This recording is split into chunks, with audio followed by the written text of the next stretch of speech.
Welcome, everyone. I'm Adryenn Ashley. I am the architect of the entertainment and media track. I'm also an NFT architect. And what we are talking about today, architecting a winning launch strategy. Lots of architecting involved. You would think that the metaverse would be a little bit more fun and exciting, and it is if you're on the user side. If you are on the creator side, you are on the brand side, there's quite a few landmines you're going to want to navigate around, plan for, anticipate, and mitigate and avoid altogether if at all possible. So I'm Adryenn Ashley, as I said. I have been in blockchain. I got my first Bitcoin in 2009. I didn't know what it was. And because I didn't know what it was, and because I was just doing what I was told, pressing buttons in a terminal window on a G5 Macintosh, I really didn't know what I had. And I didn't write down any of the numbers. So there goes 2,500 Bitcoin. You can do the math later, cry for me. Everybody always does. That's not even attempting to remember how many times I opened my Ether wallet to buy ETH when it was sub $1. And I just kept opening up new ones and buying $20, $50, $100. So many times. These are a lot of the issues that your customers are going to have when it comes to onboarding them into Web3.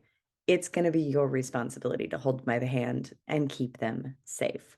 So with that said, I'm going to launch my presentation. Architecting a winning launch in the metaverse. Now, this is a really big deal because people often want to know, what are you launching? What's your concept? Is it a PFP project? That stands for profile picture. Are you launching an actual, oh my goodness, MMORPG, massively multiplayer online role-playing game in a metaverse? That's $100 million minimum, just so you know. Just making sure that you're aware of all of the different things that these things mean, because people are going to throw out these acronyms and you're not going to know, right? Is it a DeFi play? Am I going to get to stake? Is there a rewards program? What are you building? What do you want to build? For me, what I say is every brand is different because honestly, what is the metaverse?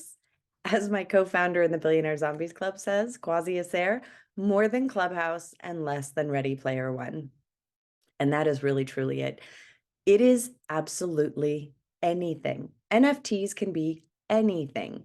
I was recently speaking with a company that literally dries grain, corn, wheat, grain in silos, except the way that they do it is not with heat. They do it with radio frequency, so it's more environmentally friendly. It costs less, yada, yada, yada.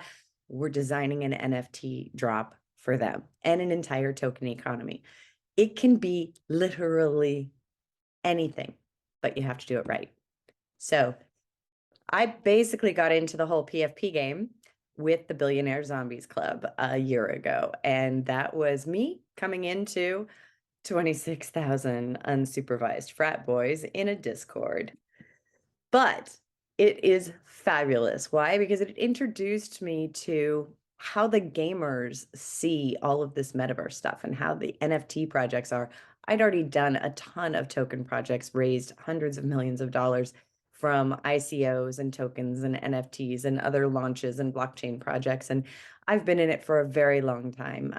Actually, a little backstory. I got into it really full-time in 2012, designed my first NFT in 2015 before it was even really possible. It was possible, but it was really expensive to do it on Bitcoin. And that was to replace the bricks in front of the hospitals to do as a fundraiser. And so they were non-fungible tokens, and whoever created that token through the endowment, their name was forever on it, and they could track how much value their token gave to the actual world, and they could see that progressing. It incentivized more people to make donations to endowments when they got that kind of feedback loop where they're doing good, they did good, it's still doing good. Years later, it's still doing good. So that was in 2012. And then I started getting into social TV and reward systems for that. And how are we going to incentivize people to actually watch your show, participate in your show, back forth, that whole community building? Yeah, did that back in 2014. and then designed an entire social TV platform, which I'm going to explain to you how we did all of that, or are doing all of that for platinum selling Grammy winning artists. We're only going to do music today. I know this is music and entertainment, and I can do movies, music, entertainment, brands, fashion, anything, but we do have a limited amount of time. So back to the Billionaire Zombies Club. It is a metaverse game. So that is a Web3 game based on a token economy. So if you're going to have a token, what is your token going to do? How is it going to create a sustainable circular economy so it's not Ponzi-nomics, right? So it's not going to crash and burn and die out after a certain amount of time. How is it going to continue to grow and continue to motivate the community?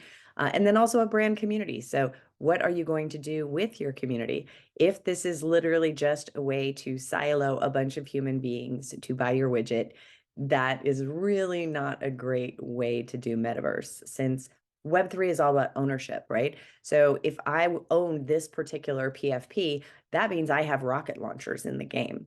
That means I have an extra ability. And in some games, your actual avatar, your PFP, can increase in power. And those skill sets and those actual things that they have in that game can be augmented through a process called Chainlink, is a protocol that allows you to bring in verified third-party data and enhance your NFT. Kind of like the weather, the guy who did the weather, where it literally changed. The NFT changed based on the weather for that day, and it pulled in real world weather data to do so. So whatever you can conceive of, it can probably be done. There's really no limit to any of that. And I know this because I've worked with a number of projects over the last 8 years-ish. And I've created an NFT planner and workbook that I've gone over with a number of people to help them really brainstorm and figure out exactly what do you want to build? How do you want to build it? Who are you going to need as partners? Who are you going to need as launch partners in terms of influence, and a way to calculate, do they have actual influence that's going to convert? And then what are the technologies you need, the timeline, and the budget. Let's talk budget. Please do not go into a Web3 launch thinking that just because you or your client are a celebrity, that everybody should do it for free to put it on their resume. We don't do that, actually. So we did have a celebrity who wanted to do everything for free, and I mapped out the entire thing, and it was going to cost about $250,000 in hard costs. That's with everybody volunteering. That's just hard costs. And that would have made about $20 million. But instead, they didn't want to do any of that. So they did it with no budget and made $280,000.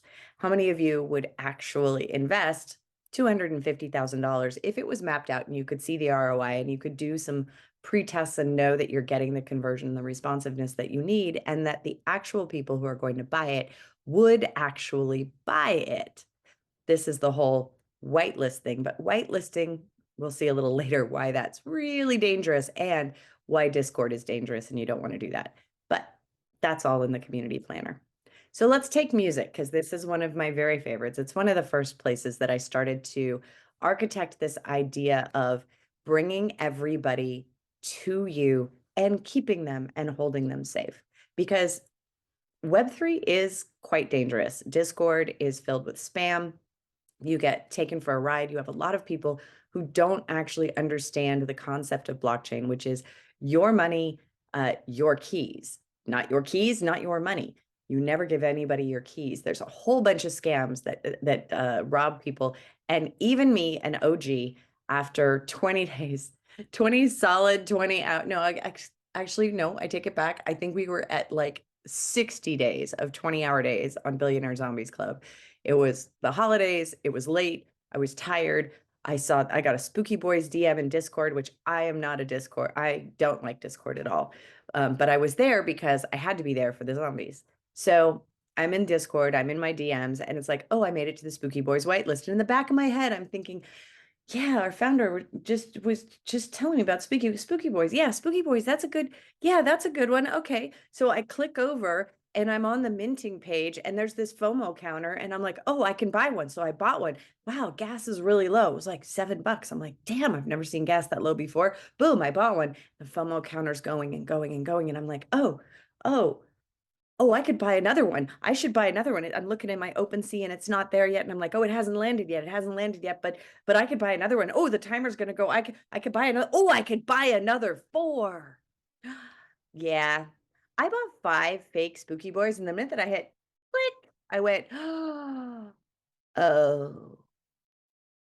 I just sent ETH. I didn't actually mint anything.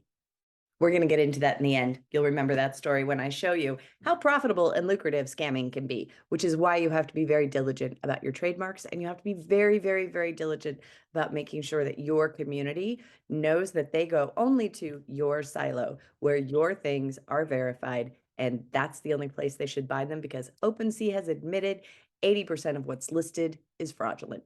We really don't want to let them in on that one. Okay, so back to music. Justin Bieber sold the most Oculus headsets, I think, in the world, in the history of ever, the most VR headsets, because Justin Bieber said, I'm doing a concert in the metaverse. And everybody went ape shit. Why? Because Justin Bieber is literally, when clout used to be a thing, if you remember clout, he was 100, like the iconic. That was the litmus test. You are how far away from Justin Bieber. It was way, way cool. I actually love clout.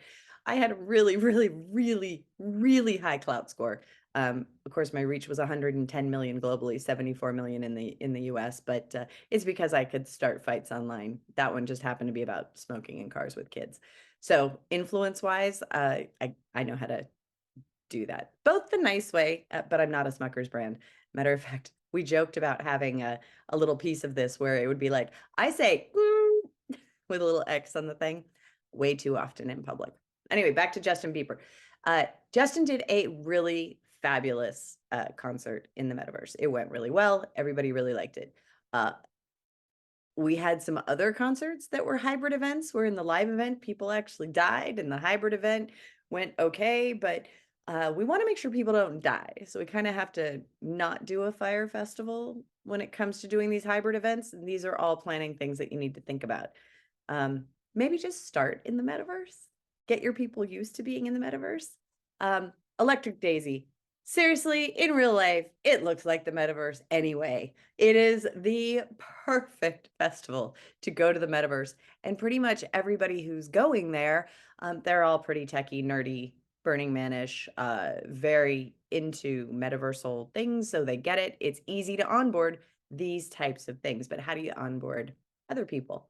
But it is such a big deal that the VMAs, the Video Music Awards, actually have a category now for Best Metaverse Concert, Best Metaverse Performance. So when you're thinking about music and what you can do, NFTs, obviously tickets come to mind. We've been doing tickets. We literally did tickets at South by Southwest in 2017. Everybody's like, we can now do NFT tickets. I'm like, well, we did that.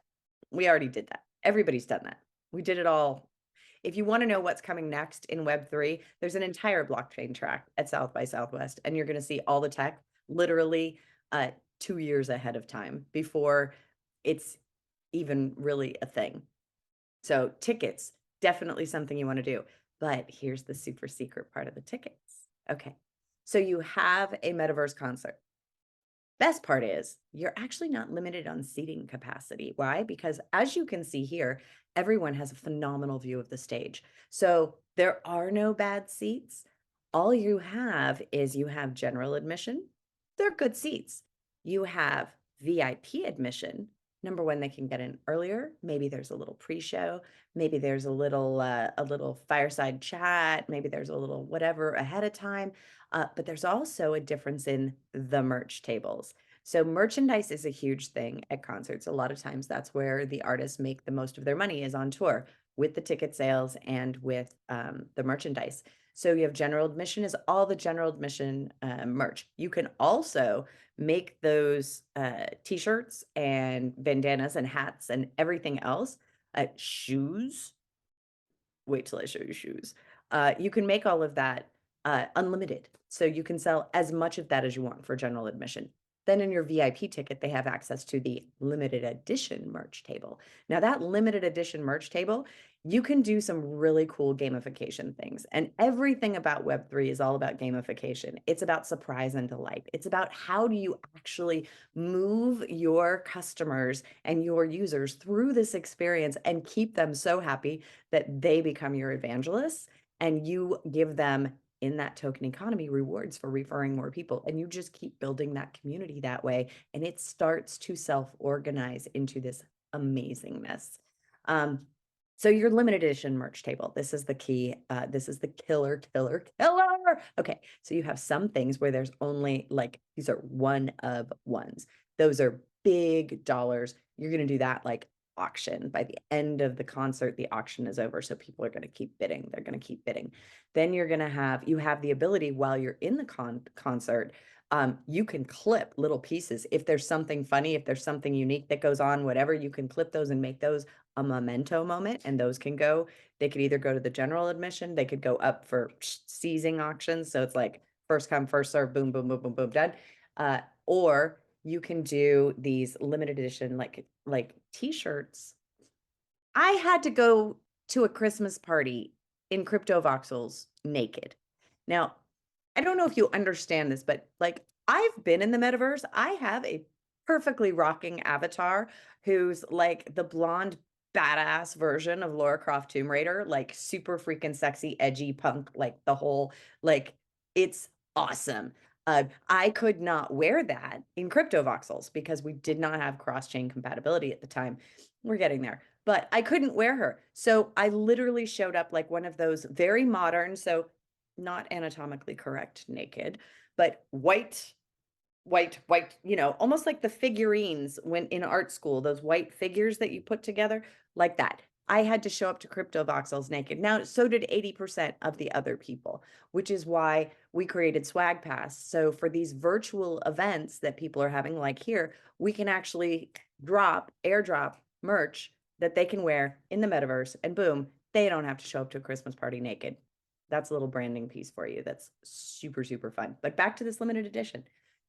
You create a t-shirt. There's only 100 of them. It's for that night's concert only. Say you only sell 7. You burn the other 93. Now there's only 7 of those, and they become super rare. So you can do all sorts of things like that. Like whatever outfit they're wearing, you can do limited editions of the shoes, and I'll show you what the shoes are selling for. It's just crazy.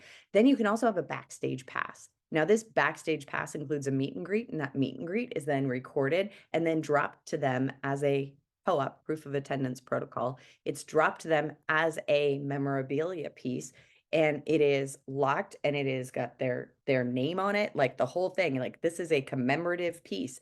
And the reason that that is so cool, how many of you in your closets have all your hang tags from your VIP backstage passes? I'm literally downsizing and I'm like, but I can't throw that away. Like we can't. And I'm just like, I need to digitize all these things somehow, but it's not the same because back then it wasn't in the metaverse. It was in real life. And I do have real life memories from all of those concerts. So that's a really big piece of it. The shoes, seriously, do the math. I'm going to just let you do the math just for a second. Do you realize that people will pay $10,000 for a pair of shoes? And there were only 121. That's it. 121 of those, 207 of those, 279 of those. And what they did was they made it a time lapse thing, right? Like time locked. That's why the numbers are odd. So they made a ton of money on this, right? And then the merch, right? You've got all this different merch in the metaverse, and you have all these different things that they can buy. They can buy the tennis shoes, they can buy the pants, but the t-shirts, right? The t-shirts are everywhere. And we had done this for a nightclub, and everybody who went to the nightclub that night got one of these merchandise things. So now they can wear it around in the metaverse because they don't have a closet full of clothes. They're not fashion kingpins yet. So it's like, I got a metaverse t-shirt. I'm wearing the thing. I get the, right? They're going to walk around and they're going to advertise you. You got to make it cool though. That's the key. don't just make it like logo wear. Don't just make it like Adidas. Don't just make it like, you know, basic stuff. Like make it art. Make it really freaking cool so that people stop you on the street. Like people will stop me on the street on some of my shirts. And then I'm like, oh yeah, you want to see something cool? And then they literally can do the camera scanning thing and the augmented reality comes out. Like that is the coolest thing ever because you could literally be in the metaverse wearing this t-shirt and somebody could be standing in front of you and be like, wow, that's really cool. And they can activate that AR experience. So music, Bored Apes made a band. Bored Apes made a band out of PFPs. Now, this is the really cool thing about having a 10,000 PFP collection is you as the owner of however many, one or many that you own, you have, in most cases, a limited commercial license, which means up to $100,000 a year.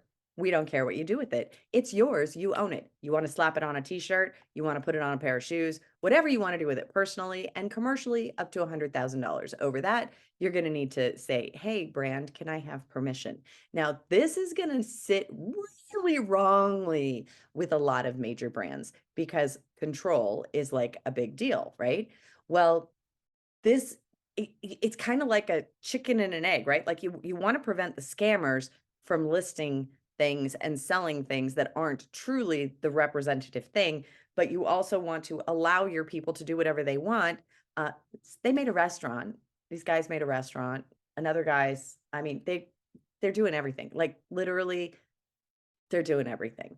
So Bored Apes made a band, but it made me think, okay, so Bored Apes made a band. Who's doing the singing? Now, AI is literally able to do just about anything. You should see some of the art that I'm doing. And, you know, yes, I used to be a programmer. Yes, I used to hack into banks for a living. I literally hacked into American Express in the staging server, not the production server, and swiped the entire credit card database. So I'm the reason it's encrypted now. You're welcome. But so it's really easy now to create. You should see that I'm creating an entire world builder game that is like, it's insane. It's awesome. And what you can do in music is even more because they're building a band. They have to animate these characters here, but you can literally animate anything very easily in Blender.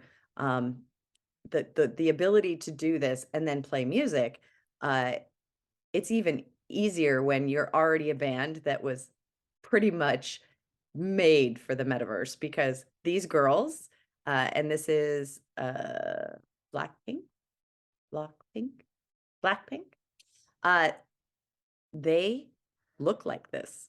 Like these avatars look like they're like augmented and super sexy. These girls in real life literally look like this.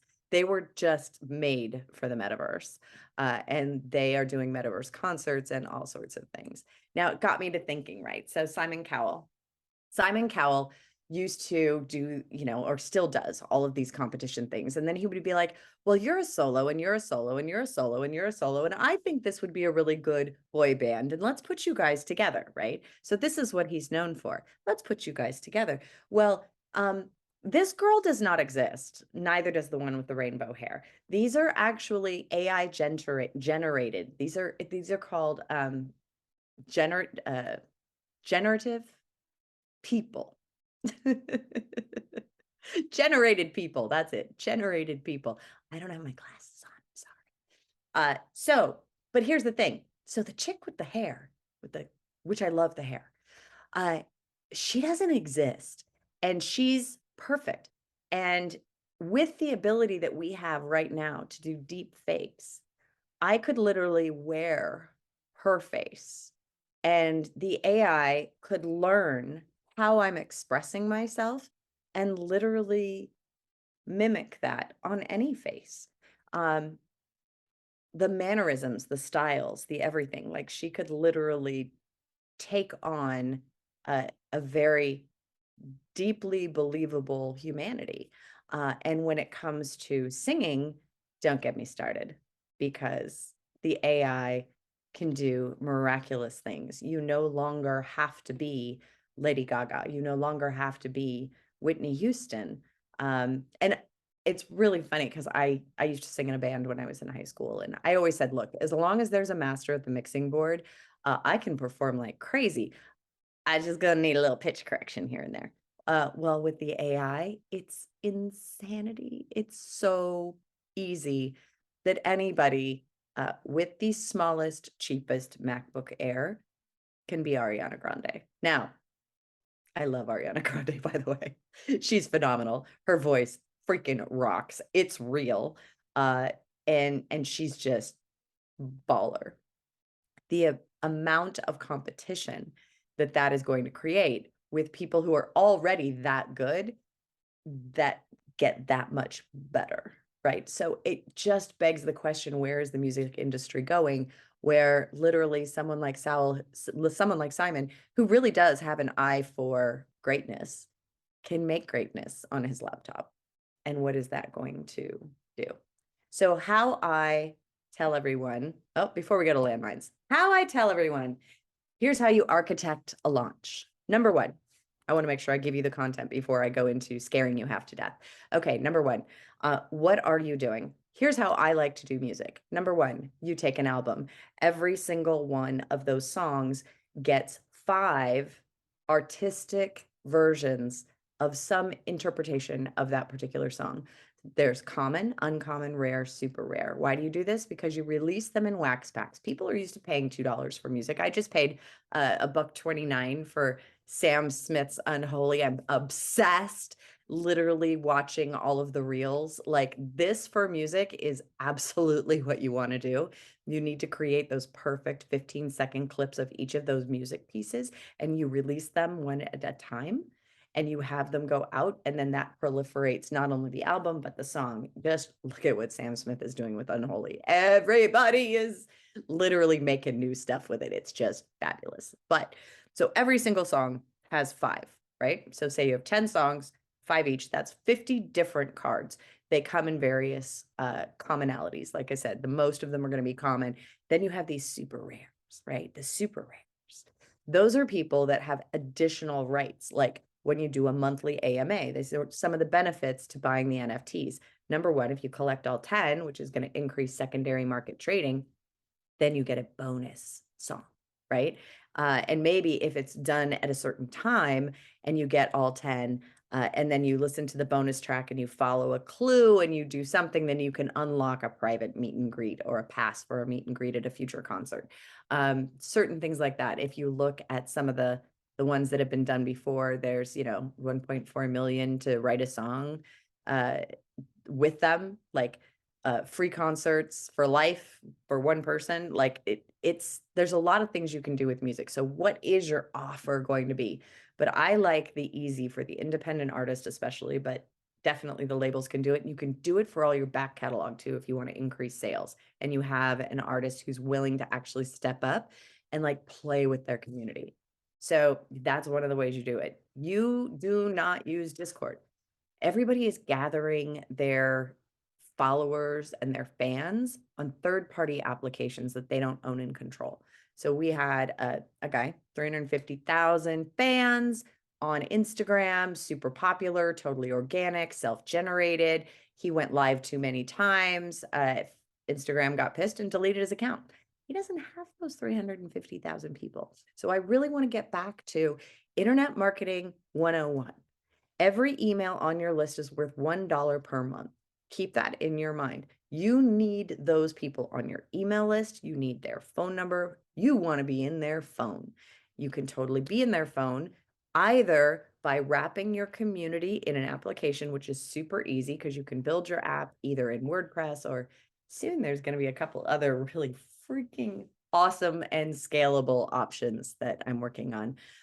But you're going to have your community as token gated access. So you have your regular fan site, you pop in a community, you have a general page, and this would be general chat, general information. People can come, people can play, but they can't get into the good stuff unless they have an NFT in their wallet. That's all integrated. You also have your marketplace on your website. Why? You limit what can be bought and sold on your marketplace to only the actual contracts you minted, your smart contracts, your collections. That's it, because 80% of OpenSea is fake. So some of the things you can offer is monthly AMAs. Then based on the rarity of the different things, they can be on the Zoom call with you. You know, they can literally sign up on the wait list and be like, okay, this is your week. Do you want to be on the Zoom? And then they could interview you, right? Ask me anything. Then you've got the rares, and the rares can be in the chat, and in the chat, they can be asking questions and things like they're literally, I absolutely love, I can't believe it. Oh my God. Right. Okay. So that's super fun. Then we've got the early access. I always like to say the reason that they want to have their membership card in their phone, not only does it make me feel closer to them, but that way, when I send them a push notification, they can get tickets even before American Express Black Card holders. And that makes them feel really special, because a lot of these people, especially a lot of the music fans, they are not American Express Black Card holders.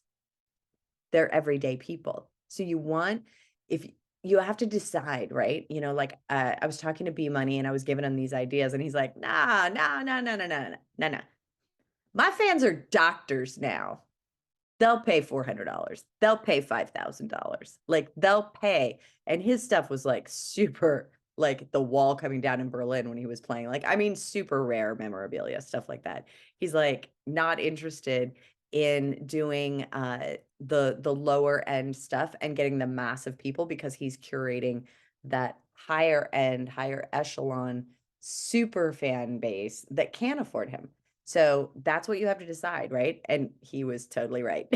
His fan base, they will, they're doctors and lawyers. They will totally shell out. So these are the things you have to think about. Who is your fan base? Who are you going after? Do you want volume? Do you want only super rare collectors? Are you going to do, I mean, Madonna, hello, just dropped 3 pieces of Mother of Earth or something like that. And she's just fabulous, and it did quite well. But she also promoted the heck out of it. So when you're talking about doing these launches, the number one thing is, who is going to be showing up every single day, right? You got to go back to Tim Ferriss when he was launching his book. Boom, boom, boom, boom, boom. He did every single podcast, 20-hour days for, months. He was a beast, and you have to be a beast, right? And a lot of these stars, I have noticed, unless you're going to pay them to show up every time to show up, they don't want to show up. Even if you're doing a collab and you're like, look, we're doing all the work, we're going to do this partnership, it's going to be a 50-50 split, you're not going to have to pay for anything, we're going to do everything. But getting them to even show up is going to be difficult. So one of the things that I like to do for all of these projects, if I'm working with a celebrity, is I want to front load recording all their promos. I want to front load doing the photo shoot for the NFT drop. I want to get 10 different interviews done with them, like day freaking one, and keep them in the can. Why? Because I'm going to need them later when they're unavailable. So these are the things you have to think about, and these are the considerations. So your influencer partners, right? You want to get your media partners on board ahead of time. Now, here's the key with the media, as you all know, damn, they like exclusives. How do you make an NFT drop, an exclusive for each and every outlet? Well, you only drop a little bit of this information to this one, you do a little bit of this information, you skew it so that they all get a little tiny piece of exclusive, right? And then somebody's going to get the breaking news that's going to get to be the first to break it. And you get to decide who that's going to be based on your media relationships. But then you also want micro influencers. I was going to put these things up here. I was looking through the calculations, and, I was shocked because my Twitter actually drove me, to Amazon, to my affiliate link on Amazon, probably, $10,000-$15,000 a month in commissions. And it's telling me that my influence was 0. And I went, really? And their calculator is really, really weird. So it's only based on the last 100 tweets. And that was a few years ago that I was doing the Amazon play, but it really looks at who are your influencers and who are you going to pay. So if you're going to pay, and we have done this, I'm just saying, please learn from my mistakes. You need to do due diligence first. Has the person that you're about to pay, done something that will get them indicted like 2 days after they endorse your project? Those kinds of things, because that's a thing, and it happens a lot.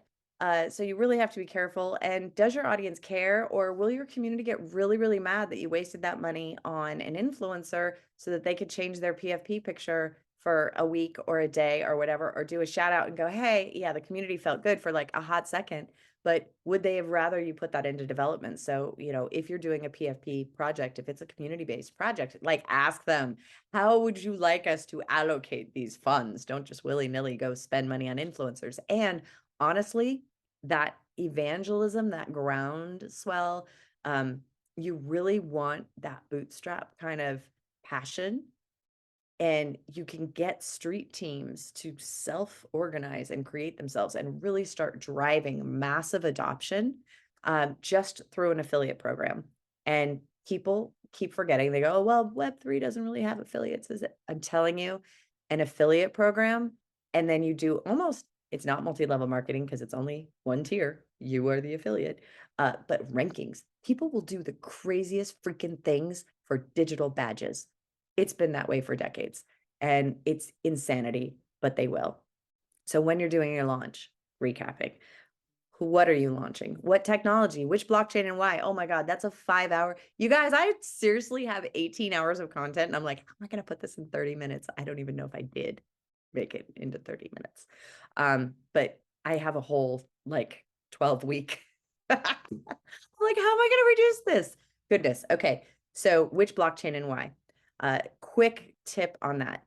If you're doing gaming, look at Chromia. Their NFTs can wear NFTs.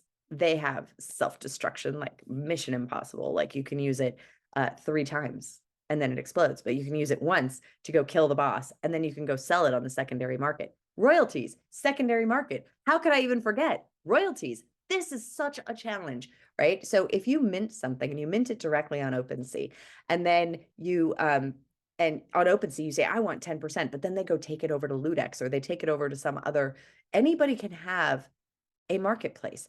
This is what people are not understanding, and I need you to get this.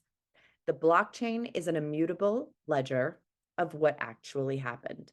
It is just a ledger, and it is the blockchain. It is decentralized. Everything that you are encountering and you are experiencing that has a visual front end is literally a user front end that does its own things and integrates to the blockchain.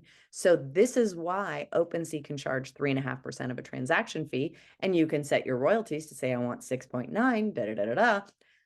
But as soon as I go over somewhere else, not only am I not paying the 3.5% transaction fees on OpenSea, I'm not paying the royalties. So you're not getting your royalties, which is why you want to bring that marketplace to your thing. And think about this too, with Discord. Not only is Discord very dangerous for civilians, it is a black box when it comes to SEO and publicity and any kind of social proof.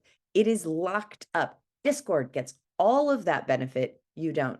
Wouldn't you rather, because people will spend 5, 10, 12, 15 hours a day in Discord. If you have that same functionality on your own yourname.com, you are going to get all of that page rank. You are going to get all of that page authority. You are going to be able to create whatever it is that you want for your keyword, that anytime somebody goes, oh, music NFT, boom, you're the number one. Movie NFT, don't even get, I could do a whole nother class on movies. I'm an award-winning film producer. My first film was called Metal, dark, depressing art film about a Black man who can't get a job. It won festivals around the world back in 1998. And the world was not ready for that conversation. I think they are now. So I have everything. I have every single contract, every single piece of paper from every single production I have ever done, because I'm a little OCD like that. But because I have that, and I have all the rights clearances is a number one thing. In movies, it's even harder because you have a multitude of different licenses. So in music, if you're an independent artist, you own all your stuff, boom, go forth and slay. If you are a label, you can go forth and slay, but your artists are going to want to, so please make it easy for them to do so. And so anyway, the rights, I can't find half the people who are in the film. We're talking about almost 25 years ago. Next year, it'll be 25 years. So I have to create trust accounts for each of those people. So I am transparently creating everything exactly based on the original agreements that we had 24 years ago so that everybody gets their piece. And at some point, we'll probably set a timer of, I think, what is it? Is it 10 years? Is it 5 years or 10 years for, unfound money or whatever it is? Because I'll supposedly have to give it over. I will literally have it given to a DAO to determine what to do with it, because we shot in Hunters Point, San Francisco, and I want to create, part of our whole royalty structure goes to create a charitable foundation for education and art and whatever in Hunters Point in San Francisco. I have so many funny stories about that. But philanthropy, you want to tie some kind of philanthropy into your tokenomics, into your revenue stream. Billionaire Zombies Club, we dropped 2 billion tokens or 1 billion tokens on charity last Giving Tuesday last year, and it's crazy. And what's funny is I said 26,000 unsupervised frat boys. Kid you not, seriously, unsupervised frat boys. And who did we give charity money to? One Mama Birthing Clinics. Could you to give people period cups, right? Menstrual cups, because people have period poverty and they're having sex instead of going to school because they can't afford pads. Like, it's nuts. It's not. So what did they pick? They incubators for babies in India. Like everything is so phenomenally philanthropic and female centric. These boys are amazing. And I call them frat boys, but I got to tell you, they have the biggest hearts ever. So never underestimate your community. They literally can create greatness. They really can. It's amazing. So have a philanthropic edge somewhere. It will also help you get more media, but it's the right thing to do. So you want to know who your launch partners are. You want to know, your token contracts. Oh my God, exploits. Okay, you have to have everything audited. You cannot buy something on Fiverr. Do not pay $500 to have somebody write you a smart contract. That's not a good idea.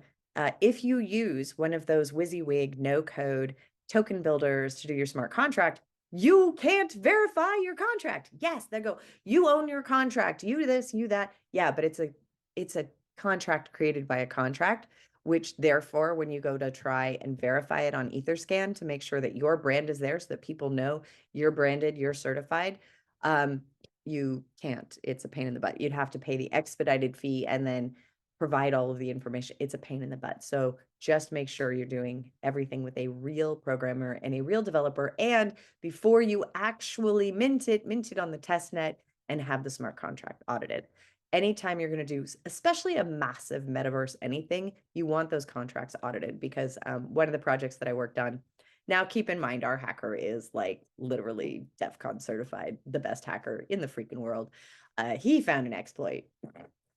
And I was like, I mean, the mint had been going for a long time, and he found an exploit, and he literally found an exploit that made, so you have to make sure your contracts are upgradable. And I know I'm speaking Greek, and I'm so sorry. You're going to just want to have this replay played for your CTO so that they understand you need your contracts. There are very common exploits, right? There's refund contracts that they can build into some of these things where, somebody buys something and it can take all of their wallet. This is a lot of what the scams do, is they do give them a good deal on the mint, but the mint is a contract. So they're executing that contract to get that minted piece, but that minted piece is really a counterfeit and it empties their wallet. So this is another reason everything must be on your domain name. Everything must be in your control. You must have the intellectual property for everything that you are going to do, and you must protect it. So that means you need all of the domain names need to be certified. All of them need to be listed in a public forum. Like I use Societap for my link in bio, whatever you want to do for your link in bio, but everything must go back to your blue checked, must be blue checked Twitter, blue checked Instagram, blue checked Facebook, blue checked something, right? Or blue checked OpenSea. Definitely, if you're a brand, please go get blue checked before you do that. Because people are going to create, you'll see, they're going to create lots and lots of counterfeits. And okay, so you need to have your IP done. You need to 60 days.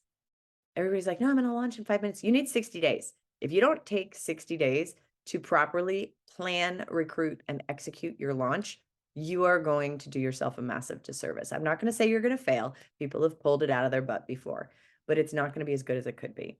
So at least 60 days, sometimes 6 months, depending on the complexity of what it is that you're building. So really take the time to map it out. And what are the benefits that your community is going to do? What are they going to get? Okay, so landmines. Going to give you all the horror stories. So architecting the launch, you want to plan for everything and then just expect you're not going to sleep. I would say 3 days before the launch and 7 days after. Oh, and when it comes to social media moderation, yeah, that's 24/7. The other reason you don't want Discord. You want to gain all of the traffic. You know, if people are going to start spamming or bot posting or whatever, take the traffic, delete the comment. Like, much easier that way. Okay, welcome to the metaverse. This is what everybody thinks is going to happen, and it kind of actually is what everybody's going to have to be doing. So the landmines are number one. I'm very distracted, and I'm an ADHD multitasker who can actually focus on 10 things at once. So this is confusing for me. How are you going to actually onboard mainstream users? And number two, how are you going to make sure they're actually people? Because remember, I showed you these people, they're not people. These AIs are able to create thousands, hundreds of thousands at a time, and then they're able to create entire social personas around these people and give them lives and backstories. And that is the majority of the traffic from social media, which is why you want everything on your site where everyone, if you so choose, can be KYC'd and AML'd before they do anything really drastic. Okay, because this is where we're going. Not only do they know who I am, they know what I buy. I kid you not. Every time I go anywhere near anything, eBay, on the internet, eBay will pop up a pair of Louboutins. Why? Because I have 18 pairs of Louboutins. Why? Because I like them and they're comfortable and I know what my size is. And when I order my size, it automatically fits, which is almost like my Adore Me subscription. It's an underwear thing. I order the right size and everything comes and it just fits and looks fabulous. And I've never had to return anything. So now they're like, oh, look, you like the purse. Here you go. Here's your face right there. That's the girl walking by. Here's her face. Hi, Steph. Buy me, buy me. We're all the way into Minority Report. We talked about the royalties. There is a way to bake royalties into your contract, and you want to do that. That is super advanced. That's not on any of the WYSIWYG things. So that's not going to be on a no-code builder. That is going to be a custom contract. You want to do that, but you also want to make sure that when you're having that contract written and it is defining the royalties, that the actual wallet address is not hard coded, because you are going to want to change the wallet address at some point. You're going to screw up. You're going to move it to a treasury wallet. You're going to move it to a multi-sig. You're going to do this.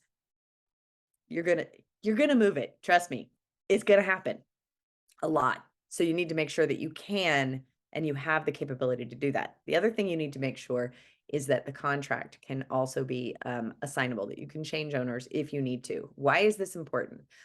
If you happen to be a major brand and you have a sub brand that you are creating, and you create this entire thing. Okay, say you're Nike, and Nike makes real Nikes, but they're not Nikes. They're like Nikios. Nike makes those. And then they decide to sell that. They wouldn't be able to transfer the IP or transfer the contract without giving away the entire wallet, which they can't really give away the entire wallet because they still know the seed phrase. So you need to be able to transfer these things. So there's a lot to think about technologically in terms of your smart contracts for safety and upgradability. And heaven forbid they find an exploit like they did a few years ago with Ethereum that allowed this refund thing, take all the things to keep saying, send the money. I never got it. Send it again. I never got it. Send it again. I never got it. And it would drain people. So when they find those things, they make updates. You need to be able to update the contract as well to make sure that your minting contract still works, all of those things. The really good art collections, obviously they freeze their metadata, but you may want to leave that open depending on how you're going to use your NFT project. But the royalties can now be baked in It just requires a little bit of custom code, and I would definitely do that. You can bake in royalties without setting what the royalty is and where the wallet is, and you can have that in a separate place that can be modified to make it easier. Okay, fakers. I keep talking about fakers. I cannot tell you 26,000 unsupervised frat boys. And we all reported every single freaking day to OpenSea that there were fakers, fake collections, fake collections. These are not our collections. These are definitely not our collections. There's only one of these that is our collection, which is the one that has 10,000. So this was the Spooky Boys thing. This is Discord. You see all these deleted users. You would think, I was tired, okay, but you would think that the deleted user thing right there, that I would have figured out that there's a lot of spam that goes along. And I recognize spam in my own inbox on email, and Google does a great job of just throwing it away for me. But I didn't, yeah, do not use Discord. Just don't. It is not safe for mainstream consumers. It is phenomenal for gamers. It is phenomenal for diehard crypto communities that already know what they're doing. If you are going after a mainstream audience, this is literally like sending them into a war zone. They will get blown up. This is one of the things that I was wanting you to think about, okay? When it comes to trademark and IP protection, Super Plastic, Gucci, Limited Mint, by the way, this is not the official site. The official site was, I believe it was superplastic.gucci.com or something. It was on Gucci.com. Always, always, always, always on your main page, put a link, because this is what people do. They're like, oh no, we have it someplace else. I'm like, no, I'm sorry. I'm a mainstream consumer. I'm going to Walmart.com. I heard Walmart was doing an airdrop. Your airdrop link better be on your homepage, because otherwise I'm going to get scammed and I'm going to give somebody the wallet. And I don't know not to give them a wallet.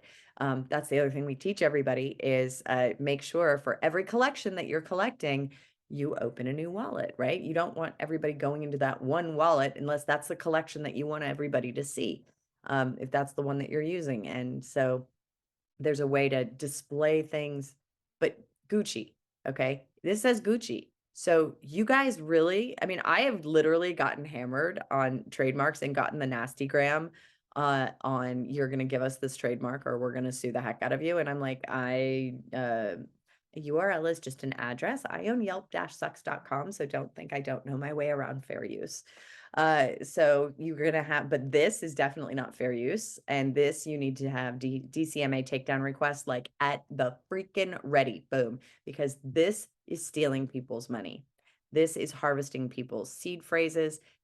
This is dangerous to mainstream consumers.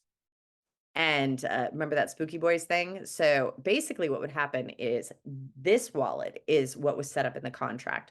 You'd have the wallet that has nothing in it because money would go in and then money would immediately go out. And then it went out actually into a mixer and then it came out in several places. But this ultimately was the Treasury wallet. And at one point it had $8 million in it.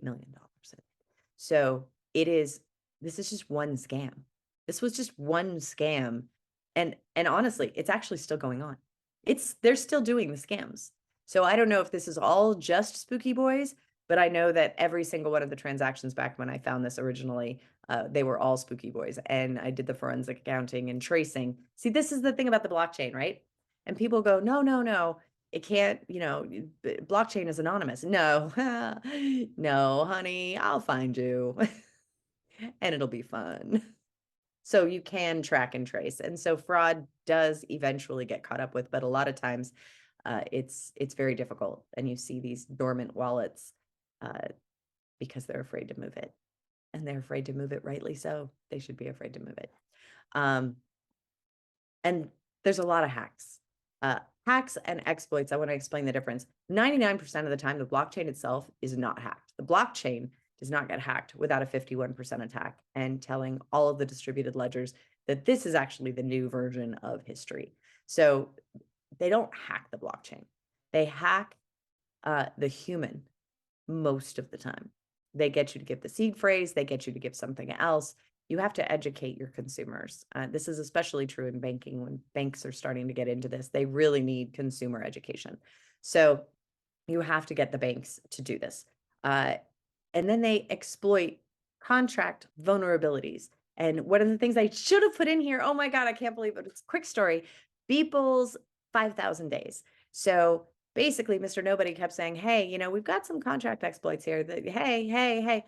Mr. Nobody's a hacker, and nobody listened. So he went and he actually hacked together a custom minting contract, and he minted Beeple's 5,000 days version 2. You just right click, save as. Oh, there we go. There's Beeple's 5,000 days. You know, I know exactly where it is. You can actually trace it onto IPFS. You know what the original one is. You can look at the whole thing. Oh, look, there it is. There's the original. He sleep minted version 2 out of Beeple's own wallet and then transferred it. So basically, when you look at the blockchain and you go, oh, well, this is version 1, this is Beeple's wallet, and version 2 is minted in Beeple's wallet. Beeple didn't mint that in his wallet. This is the other piece when it comes to the metaverse. Just because a wallet is doing an execution or allowing an execution does not mean the human did it. How do we ensure that humans basically own their actions? So these are the things that we have to think about. And this is what is coming. And tokenomics. Oh my God, there's a whole nother day on tokenomics. Why? Because the SEC is looking. So if you are minting things that are deemed a security and you are selling them to the mainstream population, that is a problem. So how do you make sure that something is not a security? Well, it has to actually have a utility at the moment that it is sold. One more cool piece of this for capital gains: if you buy something, if you buy an NFT with a credit card and then you sell it, it is not capital gains. If you buy it with crypto and you sell it, it is. Something to think about. And again, you can be absolutely anybody in the metaverse. How do you know that is the person you think it is? But also, who do you want to be? We could talk about movies, because Bored Apes is making movies. Seriously, they're going to be Disney. You heard it here first. What Disney did over the past 70 years, Bored Apes is going to do in 2. Just watch. And thank you. For those of you who enjoyed this presentation, that my QR code, that is my contact information. You can hit me up on the app. You can hit me up everywhere. I'm Adryenn, Adryenn, literally everywhere you can find me. And I have enjoyed this so much. And I'm sorry I went long. I was trying to pack it all into 30 minutes, but it's just impossible. It is so much. And there's so much more for you to come. It is the coolest thing ever. And just in the back of your mind, be thinking about, I could do this. I could have an event like this. Oh, I could do a meet and greet. I could do it. You could do so much. You could do a little film festival. You could do a big film festival. You could do anything is possible in the metaverse. Absolutely anything. Thank you. And I'll be back.